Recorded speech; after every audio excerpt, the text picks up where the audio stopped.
Hello नमस्कार दोस्तों, मैं सारिका त्रिपाठी और आप सभी का बहुत स्वागत है विधि संगम लॉ क्लासेस में। Law by Sarika Nitesh. तो दोस्तों आपकी डिमांड पे ही मैं आपके सामने हूं और जैसा कि बहुत समय से आप सभी डिमांड कर रहे थे, मैम क्लासेस लेके आइए, लॉ के लिए बहुत सारी वैकेंसीज आ रही हैं अदर स्टेट में भी, यूपी में भी, UP PCSJ, other state PCSJ, judiciary, APO, सभी के लिए।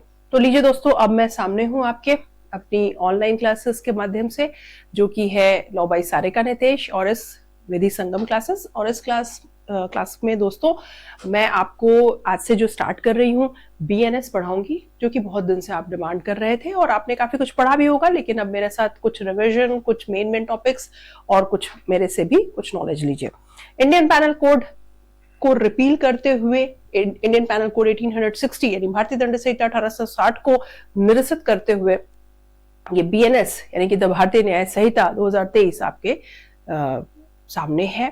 और अब आपके एग्जामिनेशन का सिलेबस है जिसमें से क्वेश्चन आएंगे, यानी इसमें से भी आएंगे और आईपीसी में से भी आएंगे, तो दोनों पढ़ना जरूरी है। क्यों जरूरी है, आज इस पर भी थोड़ी सी बात करें।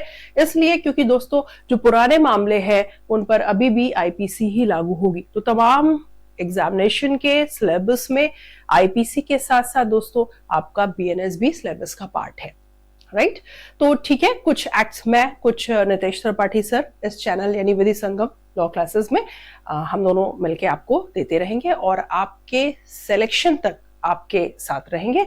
और इस प्रकार से तैयारी करेंगे आप, प्रिलिमिनरी, मेंस और इंटरव्यू तीनों लेवल क्रॉस कर लें एक बार में ही। जी हाँ, तो चलिए अब और बातें नहीं करेंगे दोस्तों, कंपैरिजन करते हुए, कुछ मेन फीचर्स देखते हुए, प्री, मेन, इंटरव्यू तीनों को फोकस करते हुए हम आज से स्टार्ट करने जा रहे हैं बीएनएस यानी कि भारतीय न्याय संहिता 2023। तो दोस्तों पुरानी आईपीसी जो कि 1860 की थी, जिसमें कि बहुत सारे चेंजेस की जरूरत थी। क्यों? लॉ किसके लिए है? सोसाइटी के लिए है, और समाज की बदलती स्थिति परिस्थिति को देखते हुए लॉ में भी चेंजेस होने चाहिए, क्योंकि वो समाज के लिए है, जैसा कि आप जानते हैं। तो दोस्तों ये जो बीएनएस है ये 1 जुलाई 2024 से पूरे भारत पर लागू है, यानी जी हाँ, एनफोर्समेंट डेट या लागू होने का दिनांक इसका क्या हो गया? 1 जुलाई 2024। और अब एक नेक्स्ट क्वेश्चन, इसका इनैक्टमेंट डेट क्या है, इसका अधिनियमित होने का दिनांक क्या है, या वो तारीख या वो दिनांक या वो डेट क्या है जिस दिन इस पर प्रेसिडेंट महोदय ने या मिस्टर प्रेसिडेंट ने क्या किया था, राष्ट्रपति जी ने क्या किया था, अपनी एसेंट दी थी, सहमति दी थी, यानी इनैक्टमेंट डेट, अधिनियमित होने का दिनांक वो क्या है? तो वो है दोस्तों 25 दिसंबर 2023, 25 दिसंबर 2023। तो मेरे प्यारे दोस्त, आज की क्लास में हम देखने जा रहे हैं, क्योंकि हम इस एक्ट को स्टार्ट करने जा रहे हैं, मुझे जहां तक आइडिया है आप में से बहुत सारे फ्रेंड्स इसको पढ़ चुके होंगे, तो आप कुछ मुझसे भी सुनेंगे, और जिन्होंने नहीं पढ़ा है तो भाई एक कॉपी लेके बैठेंगे और अपनी बेयर एक्ट लेके बैठेंगे, और जिनके पास अभी बेयर एक्ट अगर नहीं है तो वो भी कोई प्रॉब्लम नहीं है, यहाँ पर क्लास है तो उसे देखेंगे और थोड़े से अपने नोट्स वगैरह बनाते चलेंगे, राइट। तो भाई आपकी हेल्प हो जाएगी, इसमें मेरी खुशी है। तो चलो भाई दोस्तों, अब फटाफट स्टार्ट करते हैं। तो आपको मैंने बताया इसका एनैक्टमेंट डेट, इन्फोर्समेंट डेट, और अब एक्ट नंबर, जी हाँ, एक्ट नंबर है 45 ऑफ 2023। अधिनियमित होने का जो दिनांक है देखा, एनफोर्समेंट डेट देखी, अधिनियम का संख्या है वो 45 है 2023 का। ये एक क्रिमिनल लॉ है, सब्सटेंटिव लॉ है, जैसे कि आईपीसी था और बीएनएस। तो देखिए दोनों ही आपसे पूछे जाएंगे, ये आप ध्यान रखिएगा, ठीक है। इसलिए ऐसे पढ़ेंगे कुछ कंपैरिजन करते हुए। देखिए एक और बहुत अच्छी सी बात वो ये कि बहुत ज्यादा कोई चेंजेस नहीं है कि एकदम आईपीसी कुछ कह रही है, बीएनएस में आपको एक नया सा कुछ पढ़ना है, नहीं भाई नहीं, बहुत ज्यादा चेंजेस नहीं है। आप देखोगे, जब आप पढ़ना स्टार्ट करोगे, इसमें देखोगे तो सारे प्रोविजंस, बहुत सारे प्रोविजंस आपको सिमिलर वही कहानी मिलेगी, ठीक है।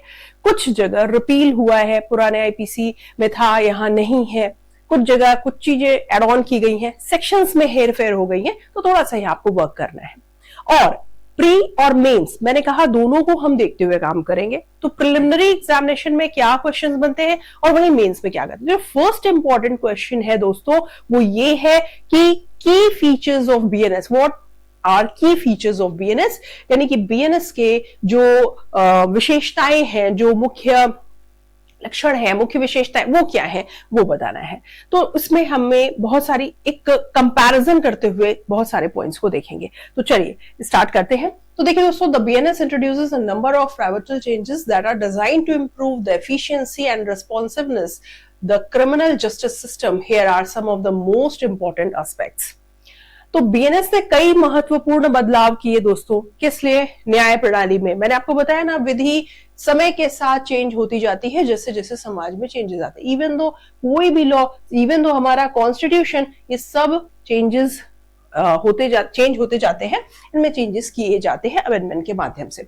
तो चले, जो फर्स्ट है वो है क्लैरिटी एंड सिंप्लिसिटी, स्पष्टता और सरलता। यानी ये जो बीएनएस है 2023 वाला, यानी जो 1 जुलाई 2024 से दोस्तों पूरे भारत पे लागू है, इसमें है क्या? क्लैरिटी है एंड सिंप्लिसिटी है, स्पष्टता और सरलता है।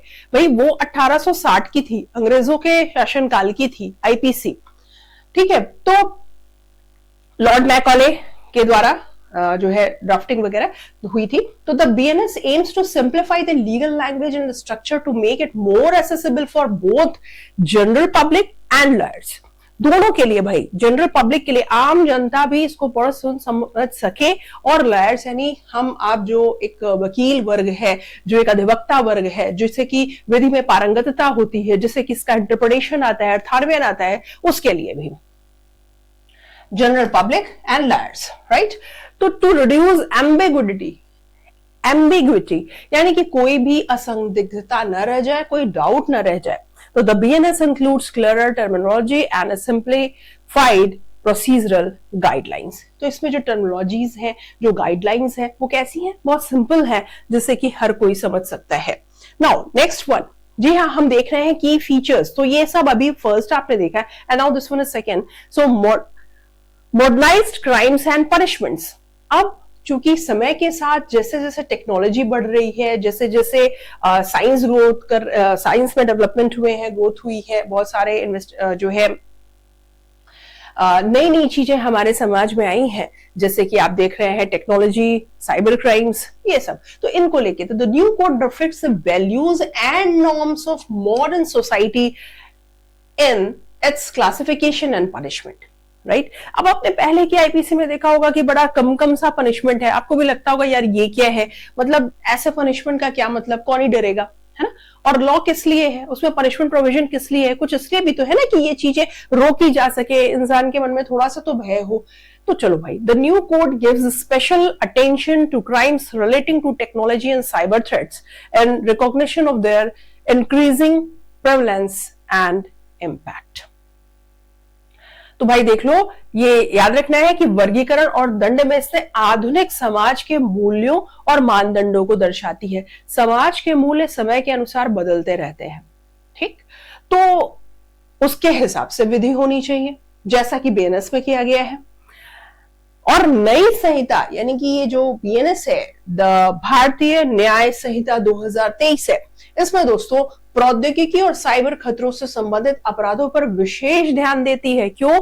आजकल तो भाई साइबर क्राइम इतनी ज्यादा टेक्नोलॉजी, सब कुछ, इवन दो सब कुछ ऑनलाइन हो रहा है, मैक्सिमम चीजें आप देख रहे हैं, तो उनके बढ़ते प्रचलन और प्रभाव को मान्यता देते हुए यानी लॉ में भी ऐसा कुछ प्रोविजन किया गया है इन बीएनएस में कि इन चीजों को भी या इनके लिए भी इनमें से क्या बातें ऑफेंस हैं और उनके लिए क्या पनिशमेंट प्रोविजंस हैं वो भी है। Now next is third point, की third special feature of BNS is enhanced rights and protections for victims. पीड़ितों के लिए उन्नत अधिकार और सुरक्षा।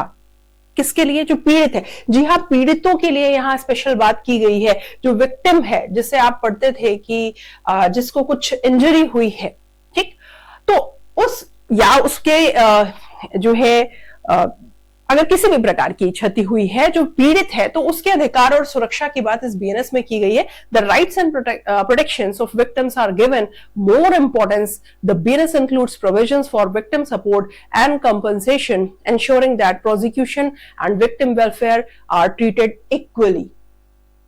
तो भाई देखो, यहां पर पीड़ितों के अधिकार को, किसको, बहुत ध्यान से देखेंगे, किसके? पीड़ितों के अधिकारों को और सुरक्षा को अधिक महत्व दिया गया है।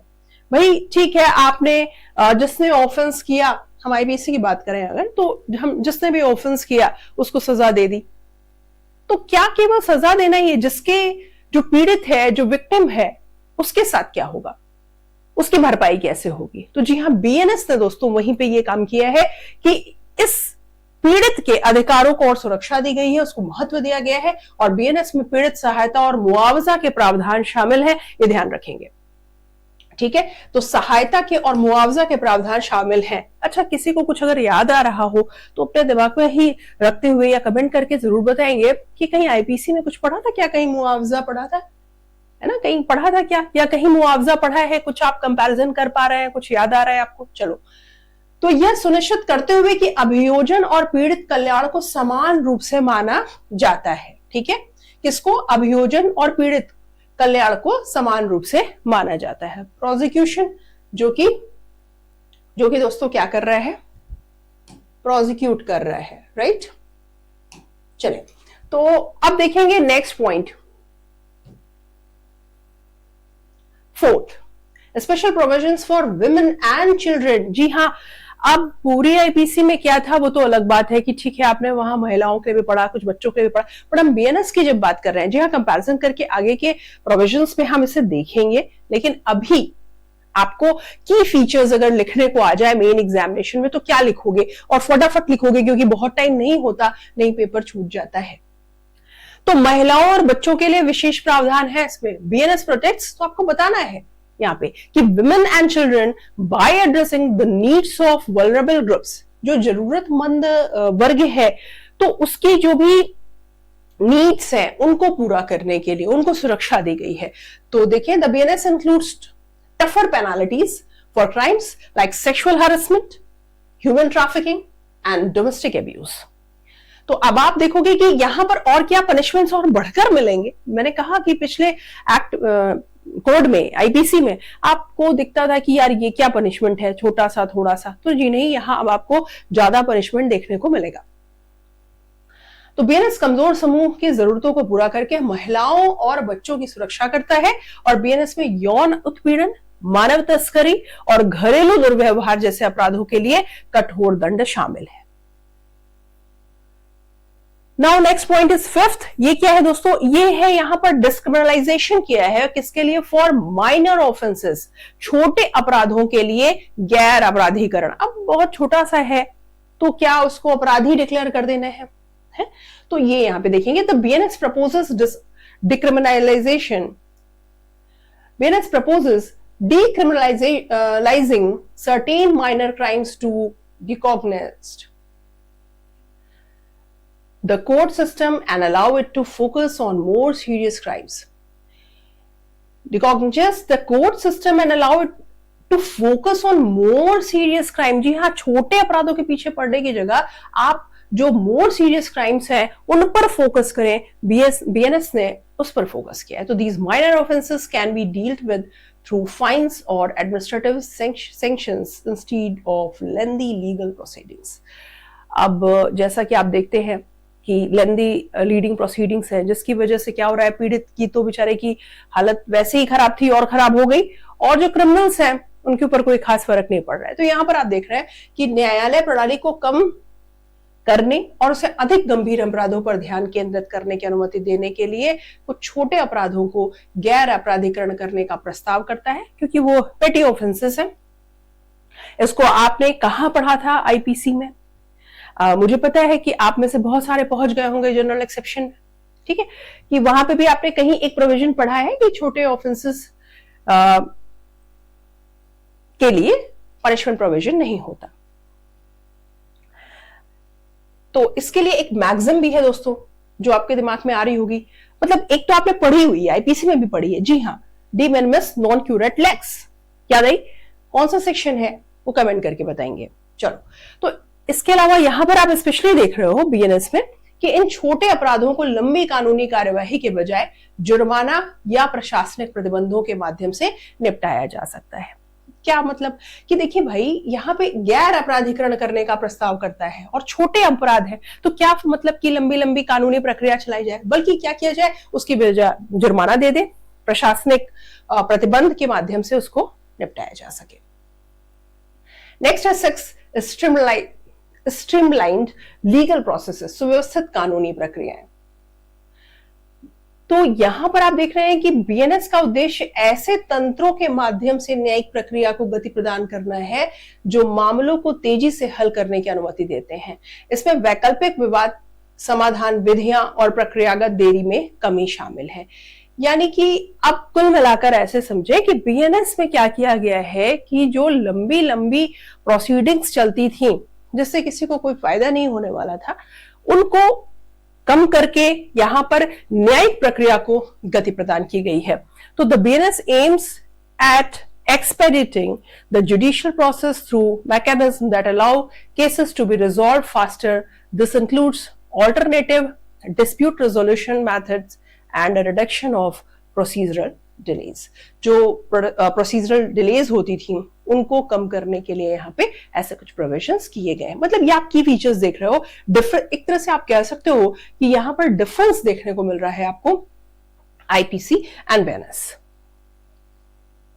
Between IPC and BNS. Now next, अब देखो यहां पर जो बीएनएस है इसमें दोस्तों न्यू ऑफेंसेस अंडर बीएनएस, ठीक है।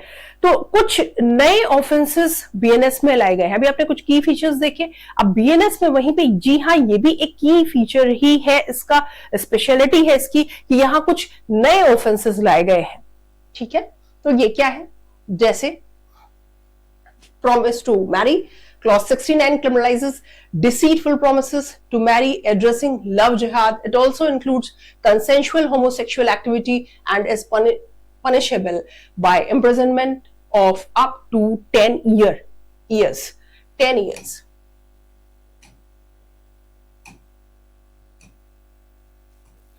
तो भाई आप ये देखिए, सजा यहां पर 10 साल तक की दी है। आपने पहले पढ़ा होगा, और ये क्वेश्चन दोस्तों प्री मेन इंटरव्यू तीनों लेवल का हुआ करता था कि भाई एक सपोज एक लड़के लड़की ने लव मैरिज करने के लिए आपस में प्रॉमिस किया, काफी दिन से रिलेशन रहा, इवन दो फिजिकल रिलेशन में भी वो रहे, है ना। उसके बाद क्या हुआ, लड़के ने डिच कर दिया, लड़के ने शादी नहीं की। अब लड़की कह रही है, लड़की की कंसेंट है, she is major, even though वो सपोज अगर वो लॉ स्टूडेंट भी है तो वो सब कुछ जान रही है। आईपीसी का उसे सेक्शन 90 भी पता है कि कब कंसेंट फ्री कंसेंट माना जाएगा, है ना, सब पता है। फिर भी वो कंसेंट के साथ है, बहुत टाइम से रिलेशन में है, 10 years, 8 years, 5 years, 15 years, और उसके बाद लड़के ने शादी से मना कर दी। तो क्या ये रेप है? तो भाई चूंकि रेप के डेफिनेशन में हम पढ़ते थे कि कंसेंट एसेंशियल एलिमेंट में नंबर 1 पर है, ठीक। कंसेंट अगर विदाउट कंसेंट है तभी रेप है। लेकिन यहां पर जी हां कहानी बदल गई है, और अगर किसी लड़के ने या किसी पुरुष ने ऐसा किया कि झूठे वादों के तहत किसी महिला के साथ शारीरिक संबंध बनाए, इसलिए कि मैं तुम्हारा पति हूं या पति बनूंगा या मैं तुमसे शादी करूंगा, तो जी हां इन झूठे वादों में अगले को विश्वास लेके और ऐसे संबंध स्थापित करना, इसको भी यहाँ पे अपराध माना गया है और इसके लिए दंड का प्रावधान है। तो जो इसमें काफी कॉन्फ्लिक्ट था, हाई कोर्ट के जजमेंट्स अलग थे पहले, इंडियन पैनल कोर्ट के जब हम पढ़ते थे तो कुछ हाई कोर्ट के जजमेंट्स थे, फिर सुप्रीम कोर्ट का भी जजमेंट था। मतलब आप लगातार देखते थे कि किसी मामले में इसको रेप माना गया, किसी में नहीं माना गया, इस तरह से चल रहा था। एंड फाइनली बीएनएस ने डिक्लेयर कर दिया है कि ये रेप में आएगा। तो फिलहाल देखें, प्रॉमिस टू मैरी, तो विवाह करने का वादा 69 लव जिहाद को संबोधित करते हुए विवाह करने के धोखेबाज वादों को अपराध बनाती है, और इसमें सहमति से समलैंगिक गतिविधि भी शामिल है, और इसके लिए 10 साल तक की कैद हो सकती है। तो कितने साल की कैद है आप देख रहे हैं, 10 years तक की, ठीक है। तो ये भी आप पाएंगे, ये मतलब की फीचर्स में ही है जो आपके आईपीसी में नहीं था, और यहां पर दोस्तों इसे दे दिया गया है। तो चलो नेक्स्ट देखेंगे।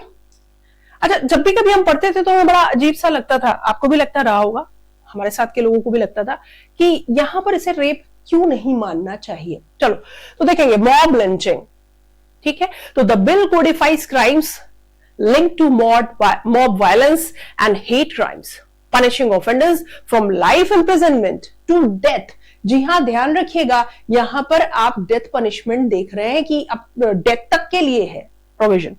For offenses committed in a mob by 5 or more people, कितने, 5 या 5 से अधिक, based on factors like race, caste और कम्युनिटी, वेरी इंपॉर्टेंट, बहुत अच्छा सा आप प्रिलिमिनरी एग्जामिनेशन में इसमें से जबरदस्त क्वेश्चन बन सकता है, राइट। आपको पनिशमेंट पता होना चाहिए, कितने तक का पनिशमेंट इसमें हो सकता है, और बिकॉज क्योंकि जहां पे डेथ पनिशमेंट की बात है वो आपको दोस्तों जरूर मालूम होना चाहिए। खासतौर से बीएनएस में अगर कुछ नया ऐड करके किया गया है तो वो आपके प्रिलिमिनरी एग्जामिनेशन के लिए इंपॉर्टेंट है, और अगर आपके मेन एग्जामिनेशन में पूछ रहा है कुछ इस तरह से क्वेश्चन तो ये पॉइंट्स देना आपके लिए काफी अच्छा रहेगा। तो मॉब लिंचिंग विधेयक भीड़, हिंसा और घृणा अपराधों से जुड़े अपराधों को संहिताबद्ध करता है, जिसमें जाति या समुदाय जैसे कारकों के आधार पर 5 या अधिक लोगों द्वारा भीड़ में किए गए अपराधों के लिए अपराधियों को आजीवन कारावास से लेकर मृत्युदंड तक की सजा दी जाती है। अब एक एसेंशियल पॉइंट आप यहाँ पे देख रहे हैं कि संख्या क्या है व्यक्तियों की, तो 5 है या 5 से अधिक है।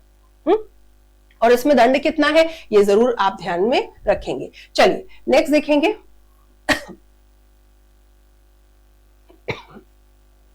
हाँ जी, organised crime. For the first time, organized crime is brought within ordinary criminal law.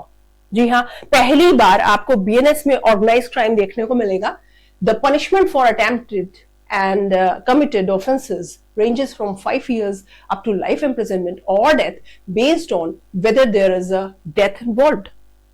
तो संगठित अपराध है, ठीक है। तो पहली बार संगठित अपराध को सामान्य आपराधिक कानून के अंतर्गत लाया गया है। प्रयास किए गए और किए गए अपराधों के लिए सजा कितनी है दोस्तों, ध्यान में रखेंगे, 5 साल से लेकर कितना, ये देखिए 5 साल से लेकर आजीवन कारावास, या देखिए मृत्युदंड, यानी मिनिमम आप देख रहे हैं 5 इयर्स, मैक्सिमम हम जब बात करें इम्प्रिजनमेंट की तो मिनिमम है 5 इयर्स, मैक्सिमम है इम्प्रिजनमेंट फॉर लाइफ, एंड और लगा है अथवा अगर कुछ ज्यादा सीरियस है तो डेथ पनिशमेंट तक मिल सकती है। अब डेथ पनिशमेंट कब मिल सकती है ये इस बात पर निर्भर करेगा, किस बात पर, कि क्या उस मामले में किसी की डेथ हुई है या नहीं हुई है।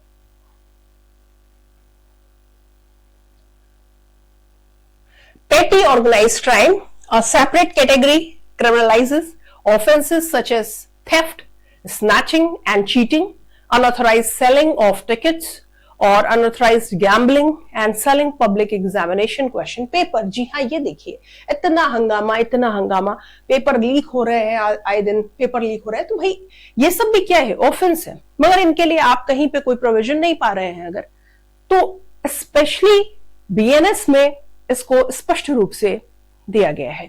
तो छोटे मोटे संगठित अपराध, अभी तक आपने इसके पहले देखा कि जो संगठित अपराध थे बड़े स्तर के, क्योंकि उसमें आप देख रहे हैं कि किसी की मृत्यु तक हो जा रही है। अब यहां क्या देख रहे हैं, चोरी, छीना झपटी, ठीक है, धोखाधड़ी, टिकटों की अनधिकृत बिक्री, ये भी देखिए, अनधिकृत जुआ, सार्वजनिक परीक्षा के प्रश्न पत्र बेचने जैसे अपराधों को एक अलग श्रेणी में रखा गया है, यानी ये भी अब ऑफेंसेस में और इनको एक अलग कैटेगरी में रखा गया है। चलिए आगे देखेंगे। Terrorism falls under the ordinary criminal law. आप हमेशा पढ़ते रहे हैं और इनके लिए तमाम एक्ट्स भी अलग से हैं, बट अब आप यहां बीएनएस में क्या देख रहे हो वो देखो। बोरोज लैंग्वेज फ्रॉम, जी हाँ, इसने लैंग्वेज बोरो की है, कहां से, एक एक्ट से। वो कौन सा एक्ट है, unlawful atrocities prevention act, right. तो the definition is broad and the offence of terror funding is more serious in BNS than in UAPA. तो भाई देखो, यूएपीए यानी क्या है, ये अनलॉफुल एट्रोसिटीज प्रिवेंशन एक्ट, जिसको कि हम बोलते हैं गैर कानूनी अत्याचार निवारण अधिनियम। इसमें जो आतंकवाद की जो डेफिनेशन है, जो परिभाषा है, सामान्य आपराधिक कानून के अंतर्गत आता है, और ये गैर कानूनी अत्याचार निवारण अधिनियम से भाषा उधार लेता है। कौन, बीएनएस, यानी कि द भारतीय न्याय संहिता 2023। और परिभाषा कैसी है, व्यापक है, और ये क्या करती है, आतंकवाद के वित्त पोषण का अपराध, यानी जो आतंकवाद को वित्त पोषित करता है। कुछ लोग हैं जो आतंकवाद फैला रहे हैं और कुछ हैं जो उनको सपोर्ट कर रहे हैं, उनको फाइनेंस कर रहे हैं। यूएपीए की तुलना में बीएनएस में अधिक गंभीर है, यहां पर इसे और सीरियस माना गया है और उस हिसाब से पनिशमेंट भी अधिक मिलेगा। Attempt at suicide. The BNS criminalizes suicide attempts with the intent to restrain or compel a public employee from performing official duties, prescribing up to a year in jail with community service. This provision could be used to prevent self-immolations during protests and hunger strikes. आत्महत्या का प्रयास, अब भाई ध्यान से देखिए, एक तो ठीक है आत्महत्या का प्रयास हमेशा से दंडनीय रहा, लेकिन यहां पर क्या है आत्महत्या का प्रयास, तो यहां पर ये देखिए चूंकि बीएनएस में नया क्या है, तो आत्महत्या का प्रयास बीएनएस किसी सरकारी कर्मचारी को आधिकारिक कर्तव्यों का पालन करने से रोकने या मजबूर करने के इरादे से आत्महत्या करने के प्रयासों को अपराध मानता है। मतलब कह रहे तुम ऐसा नहीं करोगे, नहीं मैं सुसाइड कर लूंगा। मतलब कोई एक पब्लिक ऑफिसर है और उसको उसकी ड्यूटी न करने के लिए या उससे कुछ जबरदस्ती करवाने के लिए कोई सुसाइड की धमकी दे रहा है या अटेम्प्ट कर रहा है, तो इसको यहां पर लाया गया है, ऑफेंस माना गया है, जिसमें सामुदायिक सेवा के साथ 1 साल तक की जेल की सजा का प्रावधान है। भाई आप देखिए ध्यान से देखेंगे इसमें पनिशमेंट क्या है ये भी देख लो। देखिए दोस्तों, सामुदायिक सेवा के साथ 1 साल तक की जेल की सजा का प्रावधान है और इस प्रावधान का इस्तेमाल विरोध और भूख हड़ताल के दौरान आत्मदाह को रोकने के लिए किया जा सकता है। यानी साथ साथ विरोध किया, भूख हड़ताल के दौरान अगर आत्मदाह करने की कोशिश की गई तो भी ऑफेंस माना जाएगा और लागू हो जाएगा। अब ये आप कहेंगे कि ma'am what is community service, और अभी आप ये कह रहे हो कि ये क्या है, तो भाई आईपीसी में आपने दंड के प्रकार पढ़े थे, कहां पढ़े थे कमेंट करके बताओ, है ना। मुझे याद है कि आप सबको पता ही है कि सेक्शन 53 इंडियन पैनल कोड में आपने दंड के प्रकार पढ़े थे। तो सभी प्यारे दोस्त कमेंट करके बताएंगे दंड के कितने प्रकार हैं। तो जी हाँ 5 प्रकार है, सबको पता है। तो इन 5 प्रकारों में दोस्तों पहले क्या था, डेथ पनिशमेंट था, इम्प्रिजनमेंट यानी कि कारावास था, जो कि कैसा था, रिगरस भी हो सकता था, सिंपल भी हो सकता था, यानी कि कठोर भी हो सकता था, सादा भी हो सकता था, ठीक है। इसके अलावा क्या था, फॉरफीचर ऑफ प्रॉपर्टी था, संपत्ति का जब्तीकरण कर लिया, ठीक है। इसके अलावा क्या था, आपने देखा था फाइन था, यानी कि जुर्माना था, ठीक है।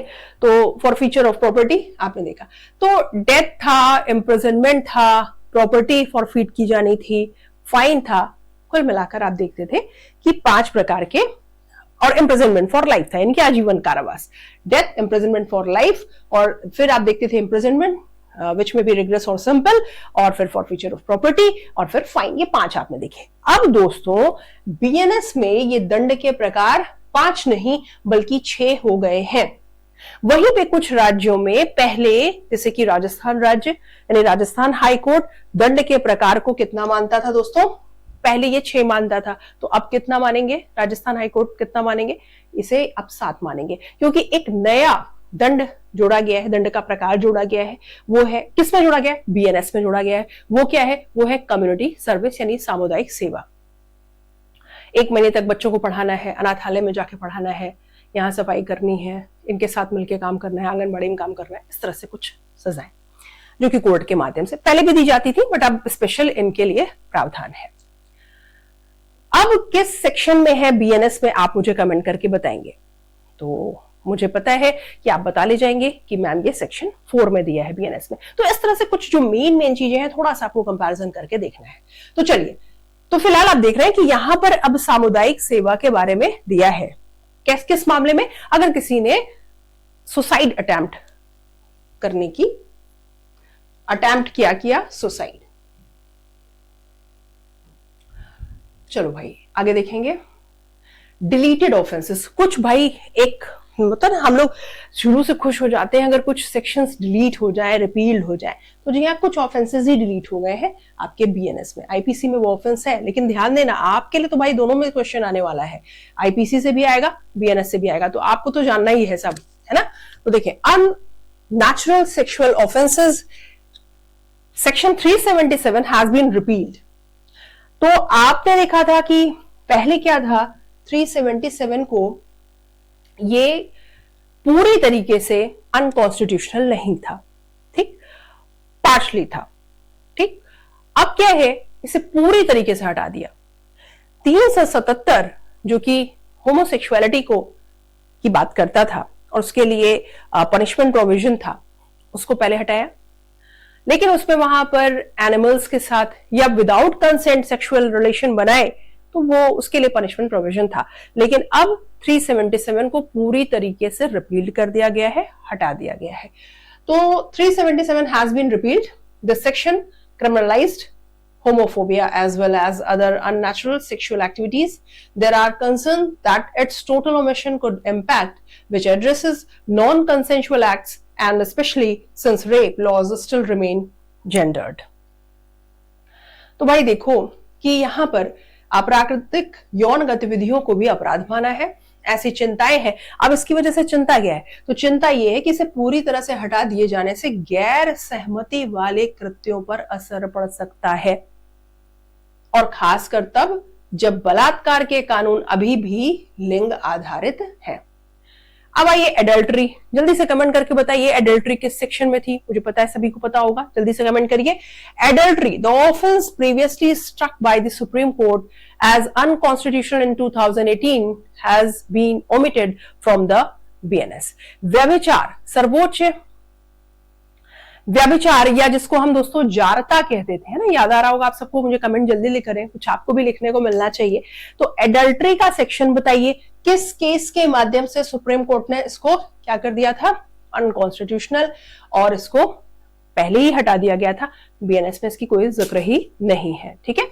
तो सर्वोच्च न्यायालय द्वारा 2018 में असंवैधानिक करार किए गए अपराध को बीएनएस से हटा दिया गया है। एडल्ट्री हटा दी गई है पूरी तरह से। जल्दी से कमेंट करके बताइए सेक्शन 377 से रिलेटेड कौन सा लीडिंग केस है, किसके माध्यम से उसको पार्टली अनकॉन्स्टिट्यूशनल डिक्लेयर किया गया था? जी हाँ। और आप बताइए कि एडल्ट्री या जारता को किस केस के माध्यम से यहां पर 2018 में सुप्रीम कोर्ट ने, माननीय उच्चतम न्यायालय ने क्या किया? असंवैधानिक घोषित किया था। तो बीएनएस में तो है ही नहीं। तो जल्दी से मुझे सेक्शन और जल्दी से मुझे केस ये कमेंट करें। Now next, thugs. The BNS completely omits Section 310 from the IPC, which criminalizes those who are habitually associated with other individuals for purposes such as robbery or child stealing and labeled thugs. तो जो thugs का provision आप 310 में पढ़ते थे दोस्तों, वो अब यहां पर पूरी तरीके से रिपील कर दिया गया है, हटा दिया गया है, ठीक है। Gender neutrality. While laws on rape still only apply to women, BNS introduces, बहुत ध्यान से सुनेंगे इसको, gender neutrality in certain laws. जी हाँ, अब महिलाएं भी गिरफ्तार हो सकती हैं। जी हाँ, बहुत ध्यान से देखेंगे। The gender neutrality is introduced for section 366A of IPC. इसको याद रखिएगा। And section 361 of IPC. क्या था ये 366A and 361? किसी को किडनैपिंग, एब्डक्शन कुछ याद आ रहा है या कुछ और याद आ रहा है तो मुझे बताएंगे। Which deals with kidnapping minors. Gender neutrality is established for offenses such as outraging modesty of women 354A and violence 354C, allowing women be booked under law. लिंग तटस्थता, यानी जी हाँ, अब आप देख रहे हो कि कुछ मामलों में लिंग तटस्थता यानी स्त्री पुरुष कुछ नहीं देखेंगे। अगर महिला ने अब यहाँ पर क्या कर दिया, कुछ पुरुष के साथ गलत किया है, तो महिला भी गिरफ्तार की जा सकती है। आइए देखें, बलात्कार पर कानून अभी भी केवल महिलाओं पर लागू होते हैं। जी हाँ, अभी भी रेप के केस में विक्टिम कौन होगी? महिला। पुरुष का बलात्कार नहीं हो सकता। एंड बीएनएस कुछ मामलों में लिंग तटस्थता पेश करता है।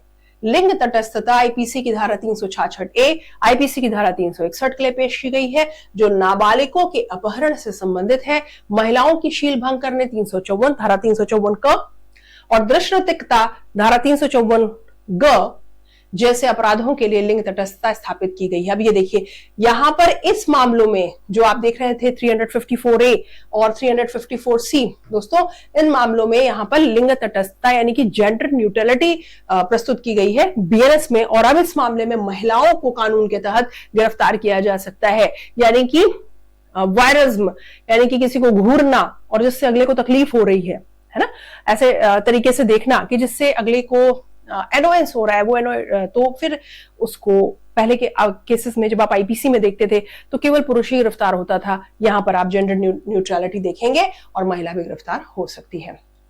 तो दोस्तों ये आज हमने कुछ स्पेशल की फीचर्स देखे किसके? बीएनएस के। ठीक है, अब मेन एग्जामिनेशन में दोस्तों अगर आपसे क्वेश्चन पूछता है कि की फीचर्स क्या है, डिफरेंस क्या है, बेसिक डिफरेंस बताइए, मेजर डिफरेंसेस बताइए। तो एक बाकी आप डेफिनेशंस जो भी ऑफेंसेस की हैं वो कहीं ना कहीं वैसे ही पाएंगे, कुछ खास अंतर नहीं, सेक्शंस मिलेंगे, कहीं कहीं पनिशमेंट प्रोविजंस अलग मिलेंगे, तो वो हम पूरा डिटेल से देखेंगे कहाँ क्या चेंजेस है, वो हम आगे की क्लासेस में देखते जाएंगे। लेकिन आज हमने एक बात ये की कि क्या मुख्य मुख्य अंतर है, क्या मुख्य विशेषताएं हैं इस बीएनएस को लाने में और इसका आईपीसी से क्या क्या हमको इस दोनों में डिफरेंस देखने को मिलता है। तो दोस्तों ये आज की क्लास में मैंने आपको बस थोड़ी सी बात बताई। नेक्स्ट क्लास में हम पूरा बीएनएस सेक्शन 1 से स्टार्ट करेंगे। तो जैसा कि आपको पता है ये ऑनलाइन क्लासेस आपकी डिमांड पर ही मैं लेकर अब आ रही हूं दोस्तों। तो इसको बस आपसे एक रिक्वेस्ट है कि कंटिन्यूअसली बने रहेंगे, इसमें जुड़े रहेंगे और अपनी प्रिपरेशन को एक अच्छे लेवल पर लेकर जाएंगे। साथ में हमारी ऑफलाइन क्लासेस भी हैं, जैसा कि आपको पता ही होगा, नहीं पता तो जान ले, प्रयागराज में हमारी ऑफलाइन क्लासेस भी हैं दोस्तों, और ऑनलाइन में मैं आपके सामने हूं, और साथ साथ कुछ एक्ट्स को नितेश त्रिपाठी सर भी आपको बताएंगे। तो चलिए दोस्तों आज के लिए इतना ही रखते हैं, मिलते हैं अगली क्लास में, और उम्मीद करती हूं आपको क्लास पसंद आई होगी, और कमेंट के माध्यम से आप मुझे अपने सुझाव भी दे सकते हैं। ठीक है, मिलते हैं नेक्स्ट क्लास में, तब तक के लिए मुझे परमिशन दें। Thank you so much.